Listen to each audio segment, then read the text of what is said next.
ठीक है। हमने मेजर मेजर सिटीज की हमने बात कर ली थी इन प्रीवियस लेक्चर्स। और मेजर सिटीज की अगर हमने बात की थी तो हमने ये भी देखा था कि उन सिटीज के अंदर क्या क्या चीजें थी, जैसे डांसिंग गर्ल हमें कहाँ मिली। फिर उसके बाद हमने ये देखा था कि जितने भी हमारे पास यानी मोहनजोदाड़ो माउंट ऑफ डेड है, या फिर हमें ज्यादातर वो कहाँ पे मिले जहाँ पे इनके सजने संवरने के काम थे, वो सारे के सारे हमें चीजें कहाँ पे मिली। सो वो सारी चीजें हम लास्ट लेक्चर में देख ली थी। अब हम सबसे इंपॉर्टेंट पार्ट में आ रहे हैं अपने लेक्चर के, that is the town planning. ठीक है। टाउन प्लानिंग को शुरू करने से पहले सबसे इंपॉर्टेंट चीज, एक चीज समझना कि हमारे पास हमने बात की थी कि there were different different civilizations. जैसे एक सिविलाइजेशन हमारे पास आ जाती है, that is the Egyptian civilization. तो ये जो इजिप्शियन सिविलाइजेशन है, ये किस नदी पे थी? ये नदी थी नाइल। दूसरी सिविलाइजेशन हमारे पास आ जाती है मेसोपोटामियन सिविलाइजेशन। ठीक है। मेसोपोटामियन सिविलाइजेशन किस पे थी? टिग्रिस और यूफ्रेटस रिवर पे। इसके बाद अगली सिविलाइजेशन जो हमारी आ जाती है, अगली से अगली, वो है हुआंगो सिविलाइजेशन। हर एक सिविलाइजेशन ने कुछ ना कुछ कंट्रीब्यूट किया है सोसाइटी के ऊपर। ठीक है। कि जैसे इजिप्शियन सिविलाइजेशन ने हमें पिरामिड्स और सारी चीजें दी, मेसोपोटामियन सिविलाइजेशन ने ट्रेड दिया, वांग हो सिविलाइजेशन ने भी हमारे पास, चाइनीज सिविलाइजेशन ने काफी चीजें दी थी। इन सिविलाइजेशन के साथ साथ जो इंडस वैली सिविलाइजेशन थी, इसकी भी कुछ प्रोमिनेंट बातें थी। सबसे प्रोमिनेंट बातें इसमें क्या थी? इसमें सबसे प्रोमिनेंट बात ये थी कि ये दुनिया की फर्स्ट अर्बन सिविलाइजेशन थी। ठीक है। क्या? Urban civilisation. अर्बन सिविलाइजेशन का मतलब ये था कि ये दुनिया की पहली शहरी सभ्यता थी। कि यानी दुनिया का पहला शहर अगर कहीं पे बसा था तो वो इंडस वैली सिविलाइजेशन पंजाब में। था। ठीक है। अब ये इसको पहला शहर बोला क्यों गया? ये पहला शहर इसलिए बोला गया क्योंकि इसकी जितनी भी पहली जो प्लानिंग थी वो रेक्टेंगुलर पैटर्न में थी। ठीक है। एकदम बढ़िया से नापी गई थी। उसके बाद यहाँ पर जो रोड्स थे वो एक दूसरे को 90 डिग्रीज पे काटते थे ऐसे करके। तो जो रोड्स एक दूसरे को ऐसे करके 90 डिग्रीज पे काट रहे हैं तो वो आ गई दूसरी चीज।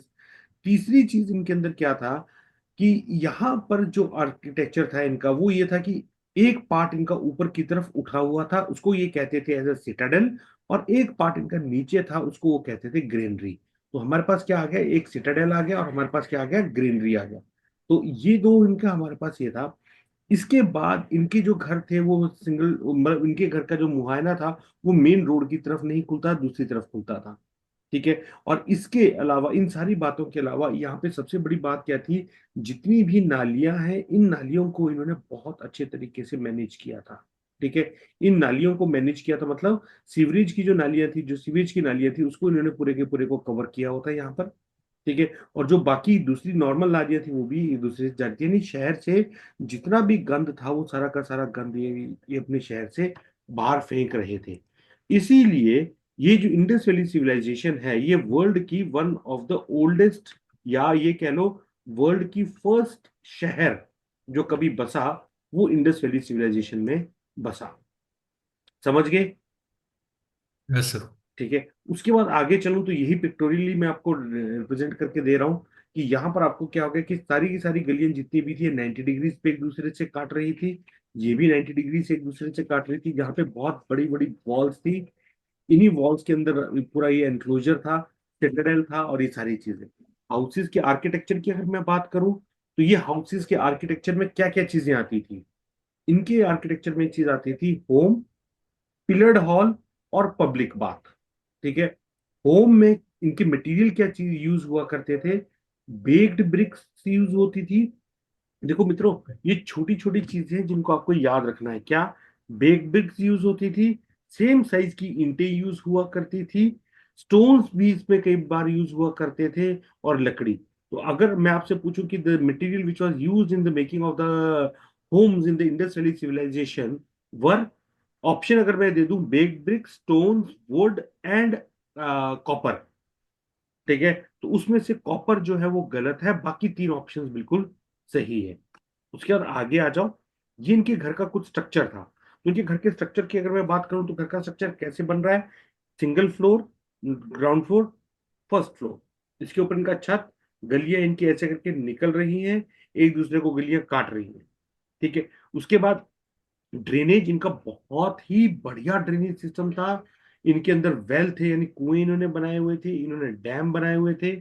Town planning and drainage system इनका बहुत बढ़िया था। ये इनका सीवरेज था।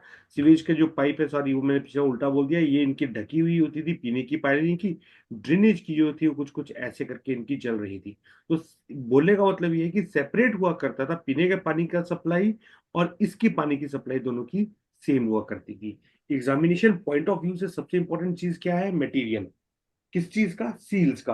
अब ये सील्स का मटेरियल इंपॉर्टेंट है। इसमें क्या क्या याद रखना है हमें? इसमें हमें ये याद रखना है कि स्टेलाइट से ये बनते थे, पहला पॉइंट, या फिर वो टेराकोटा से बनते थे।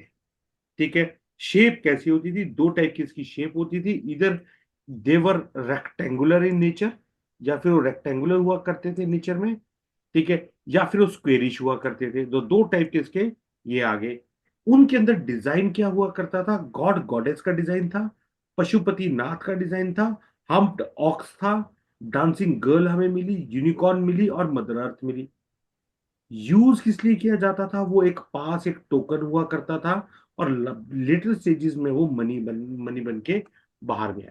तो ये हमारे पास चीजें थी which was related to the seals. ठीक है।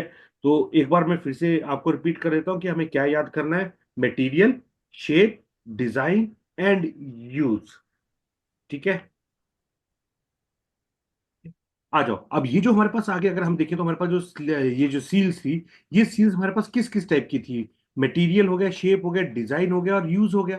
ठीक है। मटेरियल हमने देख लिया कौन सा था वो, शेप हमने ये वाली देख ली, डिजाइन हमने ये देख लिया, और यूज हमने देख लिया।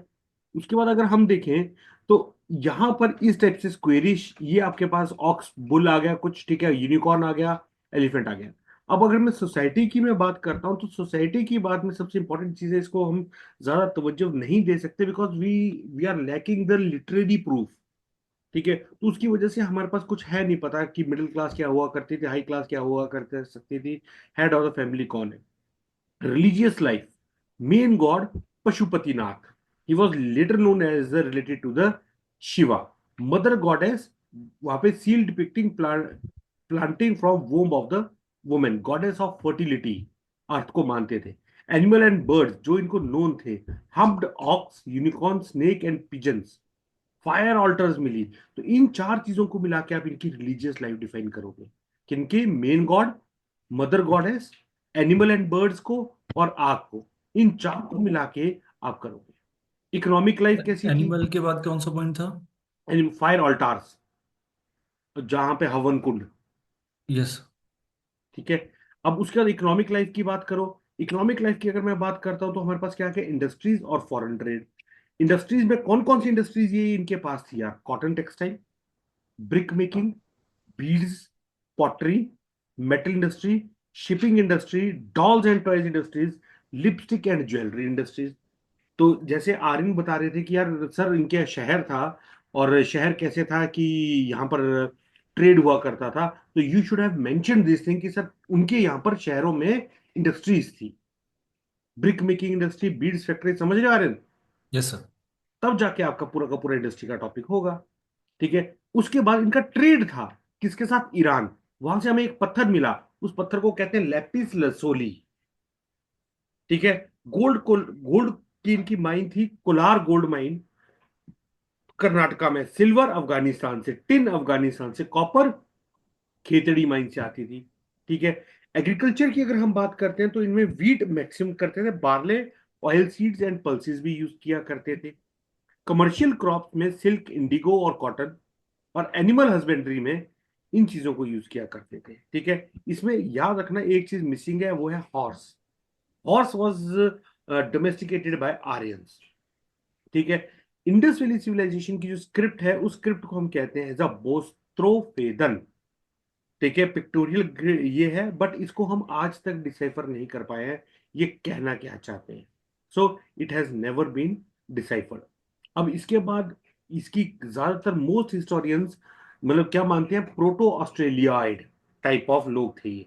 दे were not Dravidian, they were not Mongoloids, they were not Mediterranean, they were proto Australoids. ठीक है। Long narrow head, broad nose and medium long face.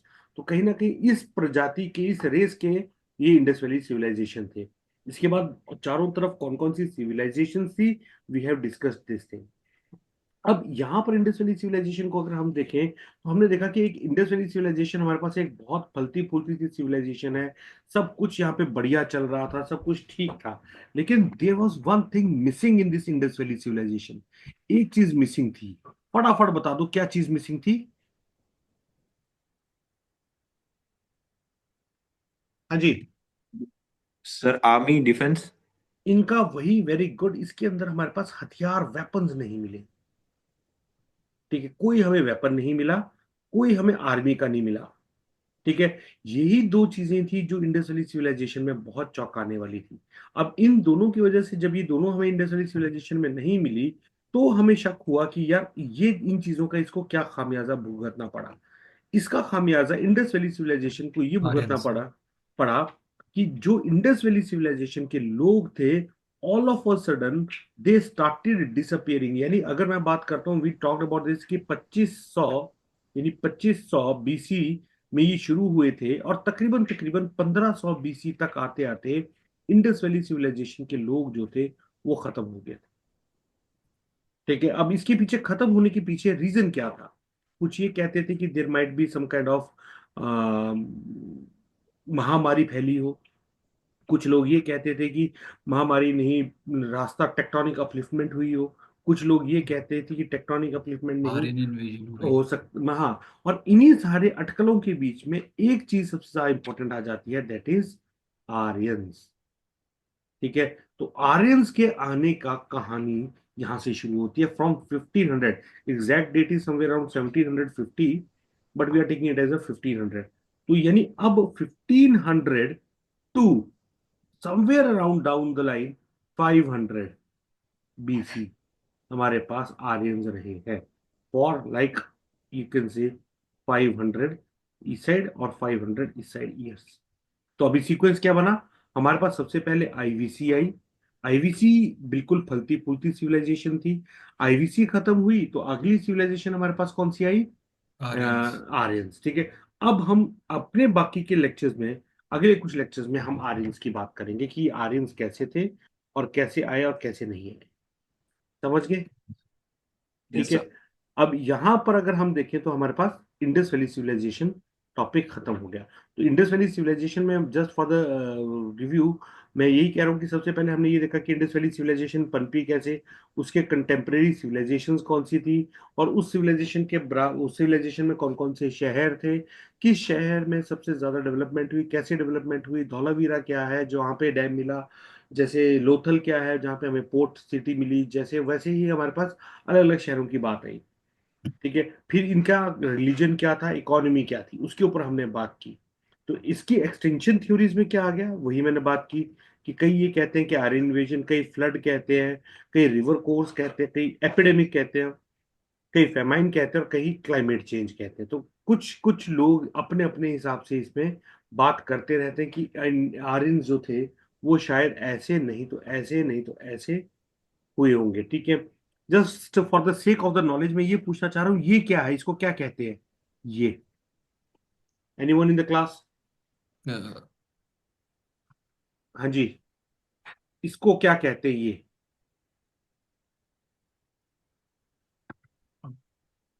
नहीं, ज्योग्राफी में हम इसको पढ़ेंगे as a मिएंडर।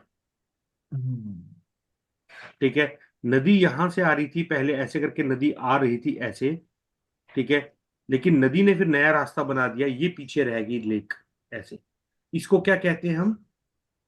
Sir just minute sir. हम्म।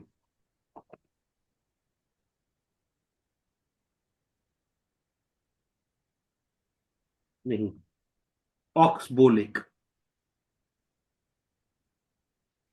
ठीक है। So will go through it in the geography class also. ठीक है। तो यहां पर हमने ये वाली चीजें इसके अंदर देख ली। ठीक है। आगे चलता हूं मैं अब इसके बाद। मलेरिया एपिडेमिक और थ्योरीज अलग लगाई, फेमाइन, कुछ ने कहा फेमाइन, कुछ ने कहा क्लाइमेट चेंज। ठीक है। और इन्हीं सारी अलग अलग चीजों की वजह से हम ये मानते हैं कि आर्यन वाली थ्योरी सबसे ज्यादा हमें सही लगी। समझ गए?